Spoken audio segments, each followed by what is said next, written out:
Hey everyone, Kristen here. As you know, I believe homemade is best, but it doesn't need to be complicated. Today, I'm sharing with you a recipe that many people think is complicated. I'm gonna show you how to make beef bourguignon. It's a traditional French recipe that's essentially a beef stew that's been braised in dark, rich red wine. It's absolutely delicious, and it's not as hard to make as you may think. So let's get cooking. To start, we're gonna hit saute on our Instant Pot. I'm so short I have to look over. Saute, there we go. We're gonna hit saute on our Instant Pot. We're gonna add in just a tiny bit of oil here. While the oil is heating, let me tell you what I'm adding. 3 slices of thick cut bacon. This is optional, but it adds a nice smoky undertone to the beef bourguignon, and it is classic. And it's gonna help to season up our beef drippings that we're gonna sear it in. So 3 slices chopped up there, and we're gonna let that cook. We're gonna cook it actually in the beef bourguignon, so it's not gonna be super crispy, but we do want it to render out its fat here. While that's cooking, let's talk about our beef here. I have 3 pounds of chuck roast that I've cut into about 2-inch cubes, just like you would for stew meat. And I wanna season it really well with salt and pepper. Gotta build those layers of flavor. Grab some tongs to toss that beef. Now, this dish is great for a date night or serving to adults. This is not one that I would recommend serving to really children under the age of 21. It does have a lot of alcohol in it, and even though we're gonna let some of that alcohol cook off, it still has quite a bit of alcohol content. Okay, my bacon looks good. It's rendered out its fat. It's getting a little bit crispy there. If you skipped the bacon, you would want to heat about 1 to 2 tablespoons of oil in here just to sear your beef. Searing the beef will help it just get a nice texture and really add some flavor to the dish here. You want to work in batches so that you don't overcrowd the meat and it can get nice and browned on all sides. My meat is nice and seared, and so I'm just removing it to the plate with the bacon. We're gonna add the beef and the bacon back in here after we saute up some onions and carrots. If you don't have a lot of fat rendered on the bottom of your inner pot, you can go ahead and add a little bit more olive oil here. Looks like I've got about a tablespoon to a tablespoon and a half there. You just need a couple teaspoons. So I'm gonna add in 1 small minced onion that's been finely diced. And I have 4 carrots here that I've scrubbed and just cut into 1.5-inch chunks on the diagonal. We're gonna let that cook up. Okay, my onion is beginning to is just about softened here. So I'm adding in 1 tablespoon of minced garlic and 2 tablespoons of tomato paste. We wanna let our tomato paste toast. It's gonna give the beef bourguignon a really, really rich, concentrated tomato flavor. Just a little bit goes a long way, and it's gonna help sweeten the dish as well, along with those carrots. Ooh, onion overboard. Saute that just for 30 seconds. We don't want our garlic to burn. Smells so good in here. And now we're gonna add our wine to deglaze our pan, and we're gonna let our wine cook off here. You need 2 cups of a dry red wine. Traditionally, a burgundy wine is used, which is from Burgundy, France, but you can use a Merlot, you can use a Cabernet. Scrape up any brown bits on the bottom of the inner pot. You wanna get those up to prevent a burn notice.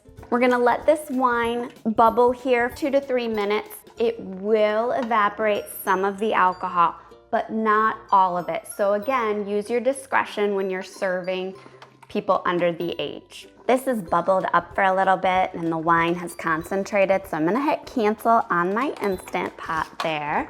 And I'm gonna add in 2 cups of low sodium beef stock. I have 1 tablespoon of fresh thyme leaves. If you don't have fresh thyme, you could use 1 teaspoon of dried thyme leaves, not ground thyme, not the same. 2 bay leaves, pinch of salt, layer that flavors, 1 tablespoon of balsamic vinegar, which is really gonna just richen everything. I have 8 ounces of baby Bella mushrooms. You can use cremini. You can use button mushrooms, but they don't have as much flavor.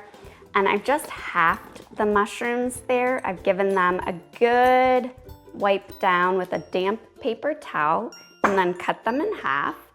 And then we wanna add back our seared meat and our cooked bacon and all those drippings. We're just gonna stir that together just to combine, and that's it. Pop the lid on the Instant Pot. Make sure your venting knob is pointed towards sealed. Now we're gonna cook this on high pressure for 45 minutes. That's a long time, but that is going to develop that insanely rich flavor that beef bourguignon is known for. To set the cooking time, hit pressure cook or manual button and use the plus or minus to read 45. Once the cooking time has elapsed, you want to let pressure release naturally on its own for at least 15 minutes. That will keep your meat super, super tender. Then you can open up your Instant Pot. Woo, it smells so good in here. So we're gonna hit cancel on our Instant Pot to turn off the keep warm function. Then I'm gonna hit saute, and what we're gonna do is we're gonna thicken up this broth here so that it gets like a gravy mixture and just finishes it off with, you know, that thick, luscious sauce. So I have 2 tablespoons of cornstarch, 2 tablespoons of water. You just wanna whisk that together to form a nice thick paste, and the cornstarch, I'm gonna make sure it's all dissolved.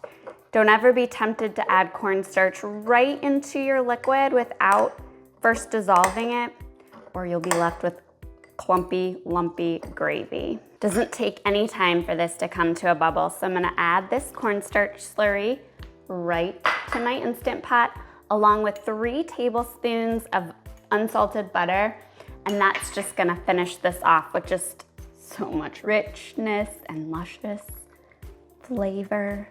You can thicken this for, you know, 3 to 5 minutes. You can thicken it a little bit longer, and you don't need to thicken it at all. Just let that cook till the butter melts. As you're stirring every little bit, if you come across any bay leaves, go ahead and remove them. If you've watched my channel for any length of time, you know that sometimes I find the bay leaves when I'm cooking, like right now. Sometimes I don't.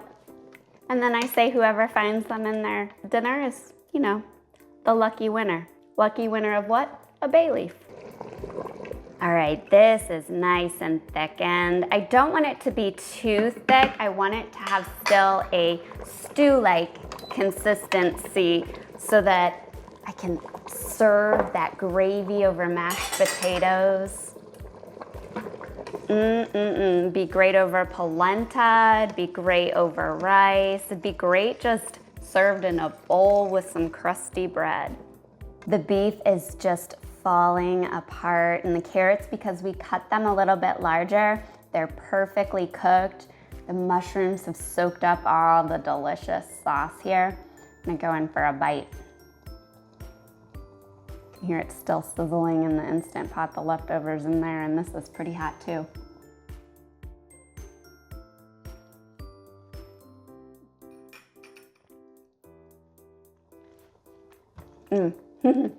The beef is like butter.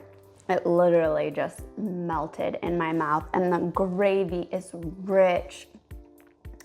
It's got just the notes of the dry red wine and thyme, and It's a classic for a reason. It's so incredibly delicious. You guys are gonna love this recipe. It's perfect for a special occasion. And if you're looking for another easy, delicious recipe that's sure to impress, be sure to catch my next recipe where I share with you how to make Instant Pot Marry Me chicken.